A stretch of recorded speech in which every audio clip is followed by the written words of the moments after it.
At Mueller Company, we hope this training video will aid you in the use of the B101 drilling and tapping machine. This instructional video is only to be used as a training aid. It is not intended as a replacement for the operating instructions or repair manuals. The first step is to clean the main at the point of installation. Place the cast iron saddle and the saddle gaskets together.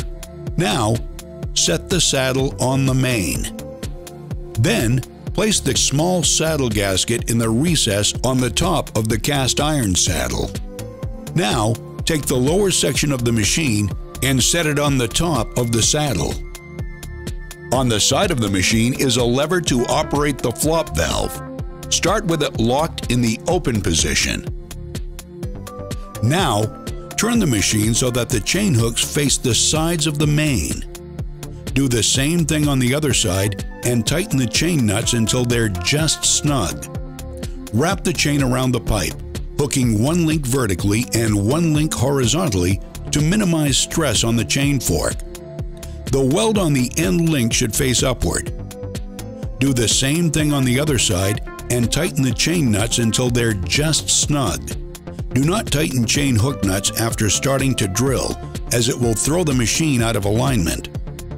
Slide the machine to a 45-degree angle for a copper surface or down to a 90-degree angle for a plastic surface. Use the wrench to tighten the chain nuts until they feel very snug. The bypass relief valve should be pointed down so that the water flows downward when the bypass valve is moved to the relief position. Tap the chain to remove any kinks so each link makes contact with a pipe. Then, continue to tighten until the machine is secure on the main. Make sure the bypass valve is in the relief position and fill the machine with water. Once water flows from the bypass relief valve, move the bypass valve to the bypass position. Now, insert the combined drill and tap into the end of the boring bar, making sure the roll pin on the tool is fully engaged in the slots on the end of the boring bar. Strike tool on drill end with a block of wood to be sure it fits tightly in the socket.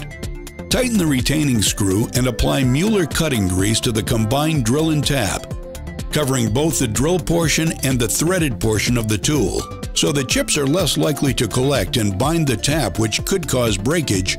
Wipe the grease from the flutes. Retract the boring bar by pulling up on the bearing end of the bar and attach the upper section of the machine to the upper chamber. Tighten the feed cap and lower the boring bar down very carefully until the drill point hits the main. Attach the yoke assembly and engage the locking mechanism. Then take the ratchet handle and place it on the square of the boring bar. Now, ratchet and feed evenly in a clockwise direction. It's very important that the ratchet and feed action be done evenly, without overfeeding the yoke assembly, which could bind and damage the tool. Continue the drilling operation until the boring bar feeds easily and rotates easily, indicating the drill portion of the tool is through the pipe. Continue rotating the feed yoke until the tap is securely started into the main. At this point, the feed yoke is no longer needed and is removed. Continue tapping operation until the tapping line of the boring bar is flush with the top of the feed sleeve part of the cap. If drilling by hand without a power operator, before backing the tool out of the main, it is essential to re-engage the yoke assembly to the boring bar and use it to control upward movement against line pressure, removing it only to allow the tapping tool to clear the flop valve. Extend the boring bar.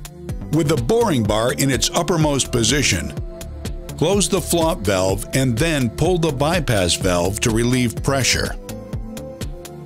Now, remove the upper section of the machine. Loosen the retaining screw and strike the knockout pins so the tool falls out into the hand, not onto a hard surface which could damage the tool. Then, attach the easy release inserting tool to the outlet end.